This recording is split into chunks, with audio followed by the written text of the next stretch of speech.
This band? I like this band. I wrote it down so I don't forget who they are. Oh, I remember.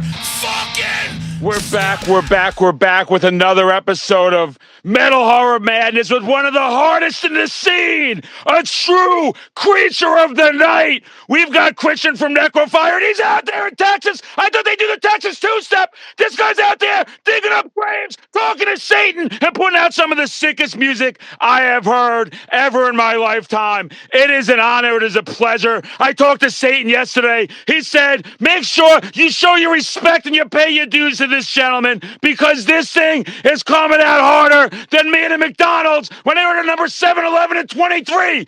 Christian, how we doing today, brother? Doing good, man. Thanks for having me.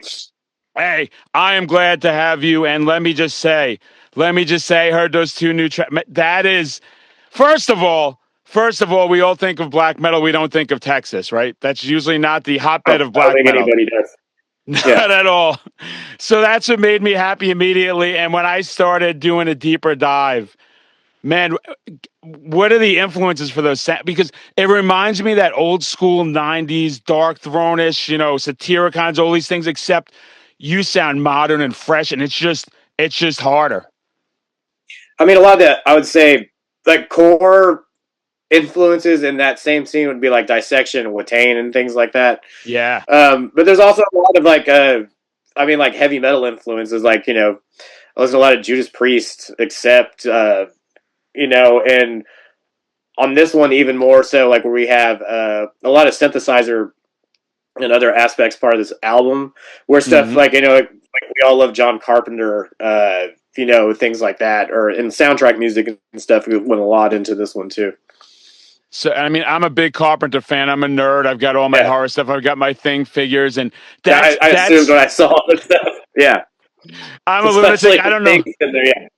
I don't know how to save money. I don't know how to. I figure the electric's still on. It's the winter time. They can't shut the heat off. I'm just going to keep buying things. That's what I got to do. I'm listening to the music though, and then even Transcended to Oblivion, and I'm just going like, I want to take your music, man, and just sit in the dark. I do. I want to conjure up some demon. It's a cruel world right now, so I need some dark, cruel music to embrace. You know what I'm saying? The record's like, I feel like the record is like it's a piece as far as it flows together and stuff, and it's meant like I feel like the best way to sit it would be to listen to it like in the dark as a whole, like things like that. I feel like really works well. Like that's how it was intended to be done. So something like that is perfect. So perfect. And the name, the Burning Shadow. Where did the name come from? For the new record, yes, the name came from because the record's like concept is it's a Luciferian dark night of the soul. So basically, it's like basically the journey from like awakening to ascension and torment and things like that. So basically, Transcend to Oblivion is basically just like it's like changing from like who you used to be into like like the next thing.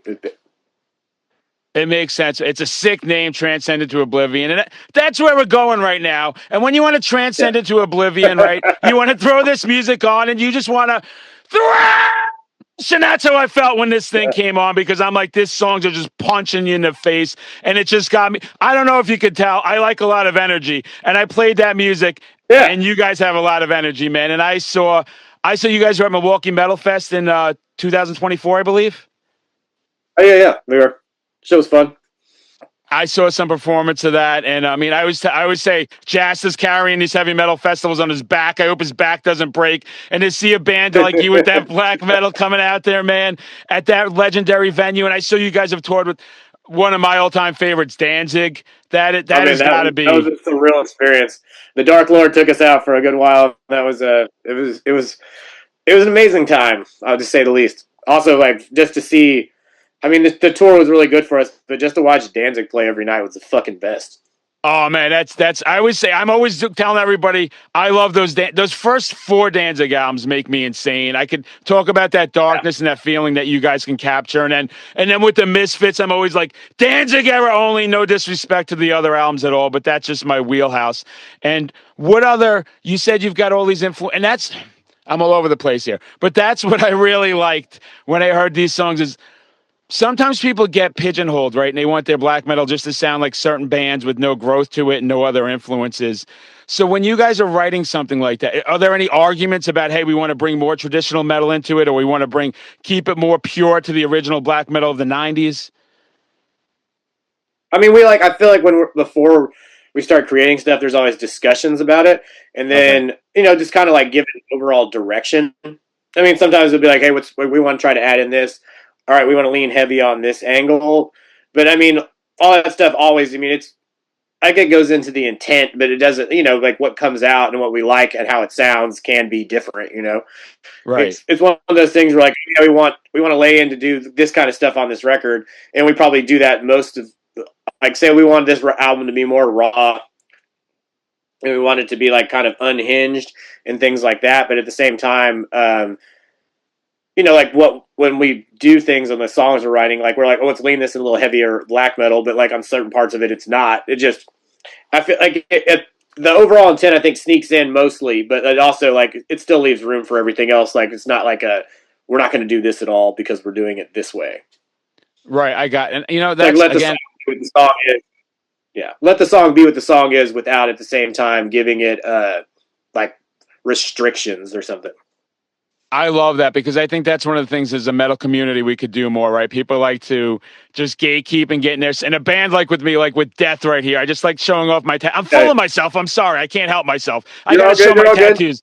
Thank you. I went through this pain and suffering for these tattoos, and I'm a piece of art now. I try and tell all the metal moms, like, there's only one of me. I know I'm too attractive. I get it. There's only one of me to go around. But I think of a band like Death and what made them so special was all those elements of different types of metal. You watch the progression from the first album, up until the last album. And it was just constantly getting into all different directions. And that's what I heard. I get very passionate about my metal. And when I put on those couple of and I started going backwards into your catalog, and I'm just like, this stuff is fire. This stuff is pure energy and adrenaline, and it's what you're getting everything in there. It's all those bands melded into one. And what I want to ask you too is how do you keep that creativity? Like, if some bands only have one good album and then they're done. How do you keep putting out this type of music without getting bored or finding all these riffs? I don't know sometimes because I feel like when we get done with the record, it depletes. Like depending on what we're doing, like it's like we put a lot into it, and it's like creatively, mentally just depleted. So then after, and then it's all, but it's that's the right time for that stuff to happen. It's like put everything into what you're working on, and Right. then it's sometimes it's just like I'm full of stuff and I'm writing things. Sometimes I'm not, but when it's like not, it's more like searching out different things, like and it can be anything from like books to movies to going to like experience certain places or events and things like that. And then, like something triggers something. And then it's like once like that kind of spark happens and it's just on to wherever. Like it can lead like who never like, like there's no telling where it can go. Yeah. It's just, it's usually for me, it's just like the beginning of something where I'm like this, all right, this is what I want to fucking do. And then it'll start just go. Yeah. And it's just, and what do you prefer more? I love to ask artists this. I mean, you're putting out amazing music. Do you prefer writing the music, recording the album, or do would you rather be out on the road playing it for everybody? So if you would have asked me this like 10 years ago, I probably would have the opposite. But I currently I prefer more like writing and recording it. I do Wow. I love to play live, except I feel like now the difference is it's like I feel like play live for like do the right things with the right bands in the right places, opposed to just having to go play. Like a lot of like it's the sense of like doing it that way. I feel like it feels more true to do it that way and like do things when it's the right time to do it, opposed to just doing like in the past. It'd just be like, cool, we're playing all these shows, like it wouldn't be like when we're like scrutinized or picky about what we're doing, and not like we're that like scrupulous about how that some of that goes. But at the same time, we're not going to go do something we want to do just because it's a show. And that's good. Sometimes that's good advice for a lot of newer bands, because I've talked to a lot of newer bands that have made some mistakes where they're taking every show, right? And they may be taking shows where the effort to get to the show and maybe the people, like it was destroying them financially, all these different things. And I hear more and more people say as they grow. because I think like on some stuff, like if you go on a tour with like the wrong band, like it can fucking destroy your band. Like Right. being away from home, your like life, your family, whatever else, you know. Yeah. I mean, it's not easy. Like you're going to do something you love, so I think it somewhat balances it out. Yeah. But if you're out there and it sucks, it's like this: you're just trapped away from home, and like if it's combined with you not doing well financially on it, with the fact that you're just doing something you don't want to do, I mean, that'll just people come home and they're like, I don't want to do this anymore. Like, why I want to like it almost kills playing music along with also playing shows, or just destroys bands because they're like it just like it's very discouraging and it's like why the fuck are we doing this if this is if this is what it is, like nobody Right. wants to do this.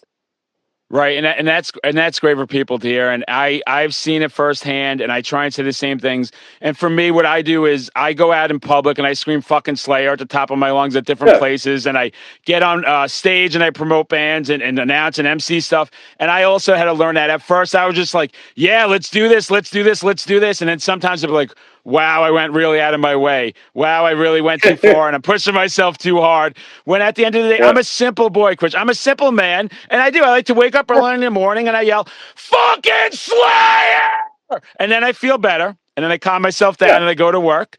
And I'm so glad you shared that with everybody, though, because it is so important to just go at your own pace, make sure it's the right things, make sure the label's working right. I just did an episode with Brian, Metal Blade, clearly, and he was talking about that stuff too, about how bands got to make sure they have everything in order in their life. The label's there to work for them. The label's there to assist them with certain things. But if you guys aren't taking care of yourselves, it's detrimental to your health, right? I mean, it just makes it tough, and like so, the label's supposed to help you. It doesn't do everything for you. Like Right. it's good to have a good label, but if you're not doing everything you're supposed to be doing, the label can't like change that, or I mean, or make some of that better.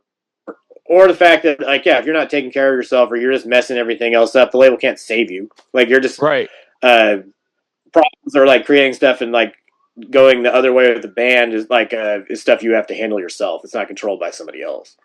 Right, and that's something people have to deal with too, right? Is just always knowing that you guys got to have things in order, and that's what his advice was to the band. Is like make sure whoever you're working with, whether it's just the bands or a management team or whoever, is taking care of business on that side. And what would you say was the hardest thing, when you guys were coming up to just get to those next levels and to get on a label and just be able to tour? What were the struggles that you'd warn other bands about?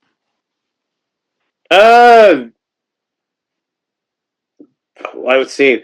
I mean, some of this stuff like doing too many shows, playing too often in the same spot, especially. Like giving out, like doing stuff for the wrong reasons, or just thinking you have to do something out.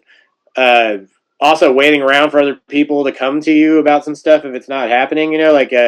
Right. You don't need somebody to release your record when you're coming up, and you don't need somebody to book your shows. Those are things you can do yourself. Right. With a little bit of knowing people and a little bit of just kind of figuring it out. Because like anything else, like the first time you do it, you're probably gonna fuck it up, but like you just have to learn. Right. But a lot of it's like, I mean, like I've never like waited around for anything. Like it was, it's like come up with something I want to do and figure out how I'm going to do it. If somebody pops up and they're going to help me with it and it's going to work out, then that's great. But if not, it's like figure it out and make it happen on your own. Because no one's sitting around like thinking about how they're going to help you for the day. True, and that's great advice to hear. And then with recording, so you guys record this. You could already tell. I can't. This thing is insanely good. I cannot wait for people to hear this album. I was listening to this. Oh, I needed something because work was annoying the hell out of me, and I'm like, I needed that go.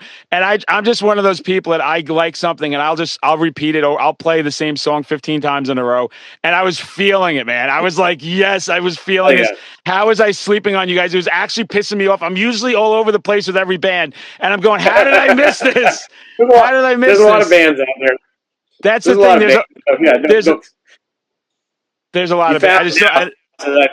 So you're good now. I found you guys now. I saw, and I even see that midnight poster in the back. And I was lucky enough to, when I was in RPM Fest, I got to announce them on stage, and that band went insane. But when I'm thinking of the new album, Transcend, you guys, when do you decide it's time to start doing the album? Who in the band says, or do you guys all collectively just feel it? Like it just feels like the time's coming? It's kind of like it usually like after a certain amount of time, it collectively it collectively feels like it's time. Okay. Like and all of a sudden it would be like like what is it like? It'll like you can tell it's like stuff we'll be working on like after a record's been out and we're out touring and doing some stuff, and I feel like there's a certain point where it like naturally starts to slow down or some stuff opens up after a while, and then also at the same time it's like when everybody's kind of think antsy like and writing stuff, so then all of a sudden then it all of a sudden just starts happening like almost organically. Like there's never like, hey, we're gonna write a record next year at this time. Awesome. Can you hear me, by the way? Yeah, I can hear you. Okay, perfect. Had a little glitch. I think we're up here in Massachusetts with 4 foot of snow and the winds keep like knocking the internet in and out and the sound in and out. It's just, so now you're recording the album. How long does an album like this take to record? We worked on this record. So we were in the studio solid for 10 days. And then we worked on, before we went in, we tracked guitars at our drummer's studio. So, and then afterwards, we tracked synthesizers at his studio. So, I mean, collectively, I would say like a couple weeks, something like that, just like all the extra stuff put together. But it wasn't the interludes and the drums and vocals were done in one chunk, and the other stuff was done like outside in like a couple different things. Awesome. And when you're done with the album, are you overcritical of yourself? Do you instantly go like, "Hey, we nailed it"? Like so, we get done recording. When it comes back, usually it's like I think I'm overcritical of everything, anyways, all the time. But this was the first one where I was just like, "Cool, we're good." Fuck, because I'll pick stuff apart. I'll be like, "What the hell is this? This one little thing will ruin like something for me." But there wasn't anything on this. I was like, "All right, here we go."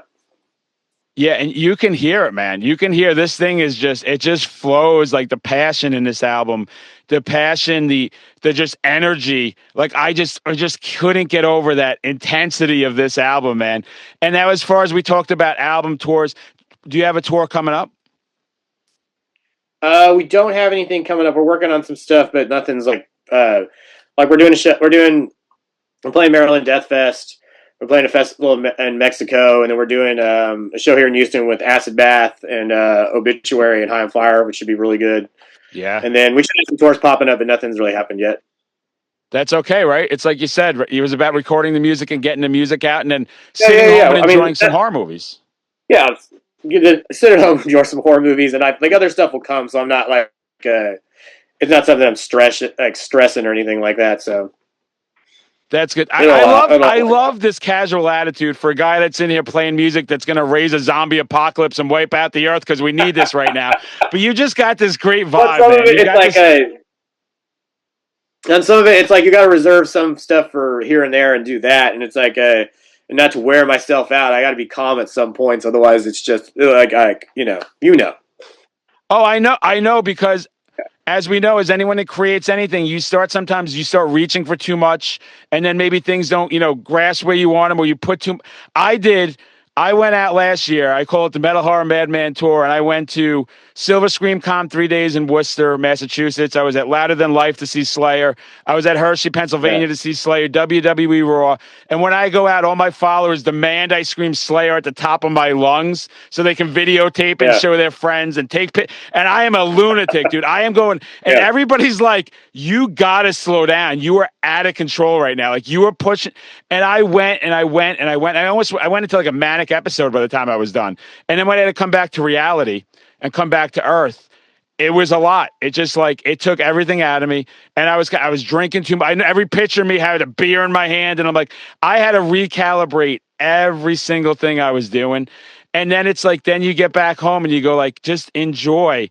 It's okay to have nothing going on right now. Like the way you have your music, I have my content, like the stuff's there. We have the accomplishments. So you just got so much great advice for people, man. You really do. And people expect, black metal band, you're going to be sitting here with your inverted crosses, conjuring up Satan with all demons behind you. But here he is. Can't do it every minute of the day, Got to take a break to talk to you. Do something. What are you real quick, your top 5, not to put you on the spot, but your top 5 horror movies that you talked horror. You got me all excited. Does science fiction count as horror? Or does it have to be horror? It can be whatever you want. Okay, I mean, top 5 movies: Ninth Gate, Escape from New York, let's see what else is on this. The Thing. Put me on the spot here. Hold on. It's all right. Yeah. I was like, once it gets past like top, I was like this, like Ninth Gate, I've seen like 100,000 times, so it's like my favorite movie of all fucking time. But after that, go into traditional stuff like Halloween, and then Yeah. I don't know, Nightmare on Elm Street. Like, I mean, that's the time era I grew up in, so that stuff's amazing. Same. All Like, classic. I mean, Escape from like New York, right? simple stuff that came out when I was a kid that I was just like, this is the best. The best, the original Halloween. I don't care. I don't need remakes. I mean, It's the so original. good. I love everything Carpenter does, man. Yeah, that's Carpenter stuff's amazing. It, like all his stuff. I mean, even like I like Escape from L.A. Vampire one he does amazing. There was like his Carpenter's a fucking he's just a genius. Yeah. Oh, like, dude. I mean, They also hate like on like Escape from L.A. Like We Live is like or They Live is basically a fucking horror movie at this point for wherever the fucking that's going on in this, you know. Dude, and that's They Live was so far ahead of its time, and to watch so many That stuff people hits like if you blind to show what's that to going on somebody is now, it's they're really like, scary. yeah, if you show that to somebody now, they're like, this movie just come out. Like, what the fuck? Like, how is this so relevant? I know, man. I was about to. I thought I had my figures over here, but they're on the other side of the room. It's so relevant. It's so disgusting stuff that's going on. Yeah. I can't stand the hatred. I can't stand the lack of compassion. Yeah. I am somebody that's never been about. I've always been since a kid. I dropped out of high school, then got my GD, went to college on my own way. I don't believe in authoritarianism. I don't believe in people hurting people. I don't believe in abuse. And the shit's just not cool. What's going on, man? And it's like, watch some of these movies because I they don't know when told you about everybody this 40 years ago. Yeah. Yeah, I don't know when everybody became so pro-government. I'm like, get the fuck out of here. I was like, all that shit baffles me. Dude, and especially in our scene, I was like, when I hear that from people, I'm like, this is fucking crazy. I mean, I even think of my parents is like, don't trust the government. Yeah, it's like this. I'm all, when the fuck did everybody become so fucking like legally minded that this is what's going on? Like, not like it's very confusing because not even like politics aside of it. I'm like, oh, what the fuck? I'm like, why do you think anything that they? I was like, the entire time I've ever been alive, I never thought that like the government's ever been out for anybody's best interests. So like, what the fuck changed now? Because now you have like a football team of political party you decide to fucking vote for. Like, chill the fuck out, Jesus. Dude, that's the thing, and I'll make a video like that once in a while and drop it on Taco, and people get pissed at me when I'm like, as a man, I metalhead, can't even imagine. Oh, dude, they get like, well, you got to be blue or red. And I've had people with my fucking beard. I had this beard one time, just dyed blue, and people lost their shit. No, you better dye it red. And I'm like, I just dye it colors because I like the colors. I've always liked flashiness. I love neon. Yeah. I like to have fucking fun. It's not a political statement. I think both fucking sides, no one's looking at my best fucking interest. They're all going to fuck me either way. And like you said, they look at it political. It's a football team. It's a celebrity. I'm like, no, they're supposed to do what's best for us. And they're on stage mocking us. Yeah. Yeah, it's very, I don't know, it's like comical about how all that shit goes lately. I mean, lately it's been happening for like almost a decade at this point, so I guess it's not technically lately, but I remember the times it would just be like not talked about or not like whatever the fuck, and it was much, and like in the world it's still not like it wasn't like the world is the easiest plague to deal with all the time, but it was like, right. I feel like definitely it was less common, like it was more common, less divided, and it wasn't just whatever the fuck's happening currently, Dude. It's so, and I never knew or cared what my friends or neighbors voted for. Like I was a fucking kid on my block. Nobody on my block knew no one was like rooting for fucking Bush or Reagan. Nobody cared. Yeah, I mean, like there's like a certain aspect of like, yeah, like why is that something you even think about? Like people like these days, like that's what comes to your mind. Like chill the fuck out. It's so crazy, dude. I think the only option is we need to transcend into fucking oblivion. I think that's the only thing we can do at this point. God, Christian, it's been a pleasure, dude. You were the most chill, down-to-earth guy I ever talked to. You just made my day. I was having a bad day. I'm so glad I got to meet you. I'm so glad we got to talk about this. I love your music. I love your attitude. I love your interests.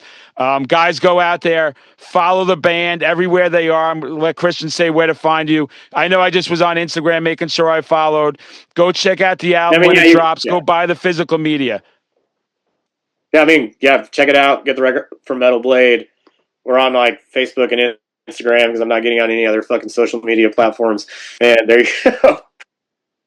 Guys, get out there. Go support them. You want to get some Necrofier in your life. Metal Blade's always pumping out all the classics, all the hits. That's where they put my favorite fucking band, Slayer. I'm not going to scream it again. He doesn't need his ear fucking drums blown out. He's got a lot of horror movies to watch tonight. Christian, it's been a pleasure, dude. I'll get this out.